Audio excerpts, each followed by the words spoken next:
అందరికీ నమస్కారం అండి.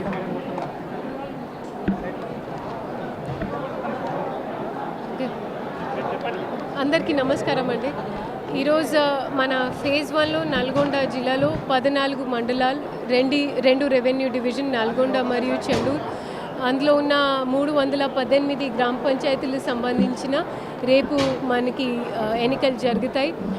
ఆ దిశగా ఈరోజు ప్రతి ఒక్క మండల్ కేంద్రాల్లో 14 మండల్ కేంద్రాల్లో మేము డిస్పాచ్ మరియు రిసెప్షన్ సెంటర్ ఏర్పాటు చేయడం జరిగింది ఎంపీడీఓ వారి ఆధ్వర్యంలో.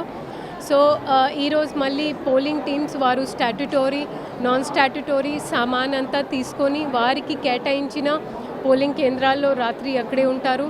స్టాట్యుటరీ సామాన్, బ్యాలెట్ పేపర్లు, మార్క్డ్ ఎలక్టోరల్ కాపీస్, దాన్ని భద్రపరిచే బాధ్యత, దానికి సంబంధించిన ట్రైనింగ్ అవి అంతా సిబ్బందికి ఆల్రెడీ ఇవ్వడం జరిగింది.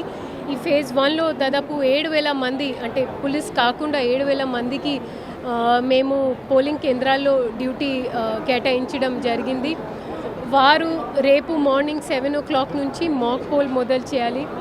మన అందరికీ తెలిసిన విషయం, పంచాయతీ ఎన్నికలు మనకి బ్యాలెట్స్ ద్వారా జరుగుతాయి కాబట్టి బ్యాలెట్ బాక్సెస్ని ఎలా ఓపెన్ చేయాలో ఇవి అన్నీ కూడా మా పోలింగ్ ఆఫీసర్స్ ముందే ప్రాక్టీస్ చేస్తారు. మాక్ పోల్ అయిపోయిన తర్వాత 1 వరకు యాక్చువల్ పోల్ జరుగుతుంది.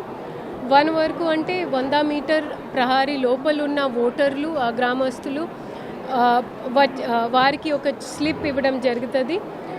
1 o'clock వరకు ఉన్నవాళ్ళు వారి ఓట్ తప్పకుండా వేయవచ్చు. ఓటింగ్ డాక్యుమెంట్ సంబంధించిన మనకి ఎపిక్తో పాటు ఏదైతే మన ఓటర్ ఐడి కార్డు ఉందో దాంతోపాటు 14 రకాల ఫోటో ఐడీస్ ఉంటాయి. దయచేసి మీడియా ద్వారా కూడా మేము తెలియజేస్తున్నది ఏంటంటే ఓటర్స్ కూడా వచ్చేటప్పుడు తప్పకుండా ఆ ఐడి కార్డ్ తీసుకొని రావాల్సిన అవసరం. తర్వాత మనకి లెక్కింపు కూడా సేమ్ డే జరుగుతుంది. లెక్కింపు విషయంలో ఫస్ట్ మేము వార్డ్ సభ్యురాలు సంబంధించిన లెక్కింపు చేస్తాము. అయినాక మళ్ళీ కన్సర్న్డ్ ఆఫీసర్స్ వాళ్ళు 6 దగ్గర వచ్చి సర్పంచ్ లెక్కింపు చేస్తారు.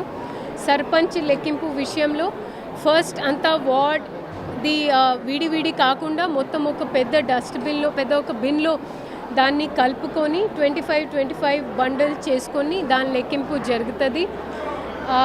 మేము ఫీల్డ్లో ఉన్న ఫీడ్బ్యాక్తో ప్లస్ మాకు ఉన్న అంచనా ప్రకారం పెద్ద గ్రామ పంచాయతీలని లెక్క చేసుకొని వార్డు సభ్యురాల లెక్కింపు మేము 4 to 5 వరకు కంప్లీట్ చేయడానికి మేము ఒక అంచనా వేశాము. సర్పంచ్ లెక్కింపులో depending upon the number of votes పెద్ద జీపీకి కొంచెం ఎక్కువ టైం పడినా చిన్న జీపీ త్వరలో అయ్యే అవకాశం ఉంటుంది. మేము ఈ ఎన్నికల్ని పారదర్శకంగా, సామర్థ్యవంతంగా నిర్వహించడానికి సిద్ధంగా ఉన్నాము. మీడియా సహకారం కూడా మాకు అవసరం. మేము కోరేది ఏంటంటే దయచేసి ఎవ్వరు కూడా మీడియా వాళ్ళు పోలింగ్ కేంద్రాల లోపలికి వెళ్లకుండా ఉండాలి.